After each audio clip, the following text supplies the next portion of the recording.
How's it going? Ever seen this flower? It's called Kim Il-sungia. Have you ever heard of it? No, I haven't. Yeah, it grows all over North Korea. In 1964, Carl Ludwig was growing it in Indonesia. And Kim Il-sung visited Indonesia and saw how beautiful it was. And so Sukarno, the president, decided to name it after Kim Il-sung as a symbol of eternal friendship between Indonesia and North Korea. And what do you think of when you hear about North Korea? Just the usual stuff in the media. You know, Like what? the president and like they restrict war, kind of just whatever the media puts out there. Yeah. So I'll tell you a few things that are related to this flower. The reason it was an eternal friendship is because North Korea has been fighting to break free from to resist the system of economic dominance of Wall Street in London. And shortly after that visit, America overthrew Indonesia, and the CIA gave the information to the military to slaughter thousands of Chinese ethnic people and the supporters of Sukarno, because he had been a populist leader. He built infrastructure and schools and wiped out illiteracy.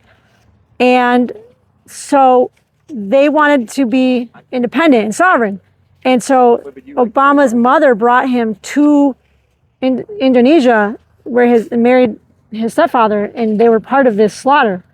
But despite that, and despite the Korean War, where they had millions of people killed and everything above one story was bombed, North Korea was able to grow economically, an economic miracle, and they were at 20% economic growth per year at that point. And they are supportive of anti-imperialist movements like the Black Panthers in their struggle against the FBI repression and for African liberation. And you've heard of Free Palestine, right? Everybody says Free Palestine. Well, they supported the Palestinian struggle against the imperialist globalist system. The ambassador of Palestine to North Korea and his wife were unable to conceive. And so what's really sweet is that Kim Il-sung sent a fertility expert to help them conceive. And that's their daughter, Jendele, which is named after another flower. And so they also support Senegal. This is a monument they built in Senegal for their struggle, for their freedom against the colonialism, when they broke free of colonialism. And so all these things that we see are dictators, right? Putin and Kim I'm sorry, like his name. It's okay. I think that was Mao, right? Mao, no, this is not Mao. This is the current president. The current. China. I'm sorry, I can't think of his name right now. But they call them dictators because they have an economic system that is not dominated by Wall Street. China has 5-year economic plans. They're on their 15th 5-year economic plan, and they have 31,000 miles of high-speed rail across the country. They've lifted 800 million people out of poverty.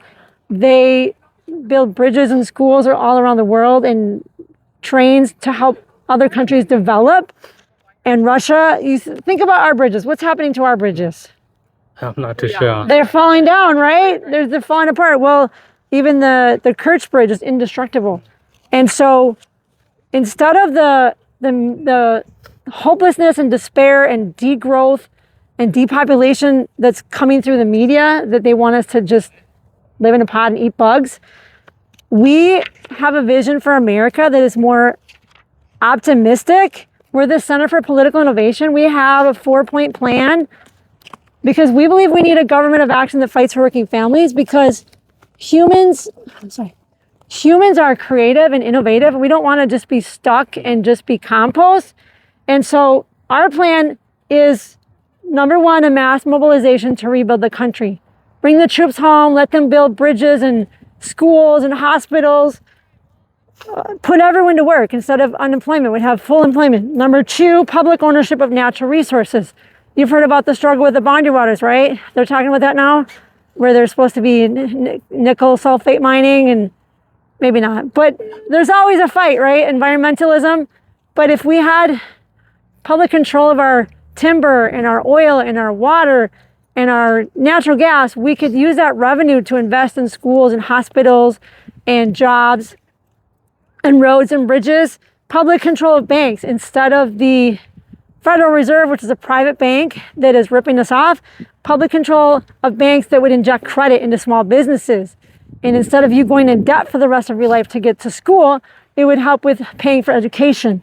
And then an economic bill of rights, just like President FDR tried to push through, a right to housing, a right to medical, and a right to education. And so we have this vision, and you can read about it in our book, What is Innovationism? And this is a little thing about the Iran war and what we feel about the Iran war, that the Republicans and Democrats, they're on the same team. They really don't want to stop the war. And we need a government that fights for us and not for Wall Street. All right? Thank you for your time. What's your name? Kong. Kong? Nice to meet you. I'm Penny. Nice to meet you. Thank you.